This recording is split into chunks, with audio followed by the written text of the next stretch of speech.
Hi everyone, this is Jake. I just wanted to demo something I've been working on, a little project to integrate my Google Calendar events into my Tana workspace. Um, so first I'll demo what it looks like as it's finished in the finished state, and then I will take a step back, clear some of this out, and then go through step by step how to actually set this up or how it works as well. Um, so as you can see here, I have a calendar in my Google account called Tana Cal Testing. There's a little name for it. You can see these ideas, or these events are replicated in my Tana calendar here on the right. Um, a couple of cool features here to note is, we've got the times perfectly set up. I'll talk about this thing here in a second. But I've got attendees as well, which is pretty cool. So right now I'm meeting with Tanya. I have Tanya D as a guest. And you can see here I have Tanya D as well, and she's tagged as an event attendee, and I have her email as well. I have the same thing with this one here called Jake, just me, my other email address, and I'm an attendee there. So that's sort of one cool feature. The other is, of course, locations. I actually haven't added locations on any of these events except for this one, which is taking place at the White House on Friday next week, which is very exciting. So you see I have the White House. And the coolest feature is, of course, that it's a live updating system. So if I add a new event here, I say go to the gym, or let's just say gym. I'll say it's at the gym. Let's just find a gym. Any random gym will do. And I can let's add a guest who, let's see if I have another email address somewhere. Well, I'm just going to skip that for now. And I hit save. You should see that pop up over here in just about a second. Of course, it worked. It took a second. Okay, cool. Gym. Amazing. So there, location, perfect. So I will talk about a couple of limitations that I'm waiting for answers from the Tana team on.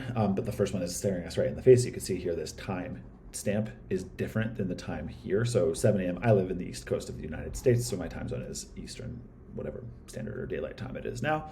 And there's something to do with like the time zone translation of events. I don't know why this is showing up here. When I click here, it shows me that I think it's adjusting it to UTC or from UTC. I'll figure it out if it's possible to figure it out. But for now, it looks right in the calendar, but it doesn't look right here. But let's skip over that for now. All right, so now what I'm gonna do is I'm going to take a step back, reset some of this stuff, show you the little app I built to manage this and how it all works. All right, so here we are. What I have here now set up is a view of my schema, my library. You can ignore all of this stuff. It's really just a whole bunch of random crap popped in there. And on the left here, I have an app that I've built using Bubble that has all the API calls hooked up. And so I'm just gonna walk through kind of like how theoretically a user would go through this flow. Of course, the UX is not very beautiful yet, but there's time. So the first thing is I have to grant permission to the application to access my Google account. And so after I've done that, I pop in here and I have now, it's all just on the back end, but I now have an access token I can use to fetch data from Google. Cool. But before we can do that, I need to set up my Tana workspace, right? So all those tags and fields, they all need to be set up first. And so, I think in some other tools, a lot of them ask you to like go into Tana and give the ID for the nodes that you want for stuff to happen. And I wanted to avoid that if possible. And so I think I've managed it. The way I've done that is I ask you for your API key, which I will grab right here. I pop it in here. I hit set up workspace, and you'll see a bunch of stuff start to happen on the right side. It's basically creating the fields and the super tags that we need to then create events later. And so I can just walk through what all of these are quickly. So first we have event attendee is a super tag. This is a tag for people who are attending your events. It's a very simple tag. It's just got a name and this field email, which I also created. Email is just an email. And then the other fields that I created go under the calendar event super tag. And so you can see these have all of these fields, and basically they're all kind of basic things about calendar events. So you have the time, the location, who's attending, and this is an instance tag of attendee. It has whether it's part of a recurring series or not, and then it has the Google Calendar ID, which helps me figure out how to reference it later or how to make sure I'm not creating it more than once. So that's fields and tags. And then in the library, I've created two other things, which are destination nodes for the events and the attendees that I'll be creating. So if you wanted to see all your, anytime a new attendee gets created, it'll go in here, and anytime a new event gets created, it'll go in here. Cool. So, not getting into the details of how exactly that works, but there's a lot of details and we could talk about it if anybody wants to learn. But for now, I'll continue with the demo. So we have the first step is to find out which calendar you actually want to sync to Tana. And so the first step is we fetch your calendars from Google. And these are, as you can see in my calendars, these are basically all of my calendars that I own. We're dealing here with this Tana Cal testing calendar. And once I have all of this, that's really all I need. Now I can just click fetch events, and then we should see these two things start to populate. Let's just select them. So it's a little easier to see. And I hit fetch events, and stuff should start happening. Cool. So that's basically looking through all the people who are in any of the events, and then that enables me to reference them and not create them every single time, so I wouldn't end up with like multiple versions of the same attendee.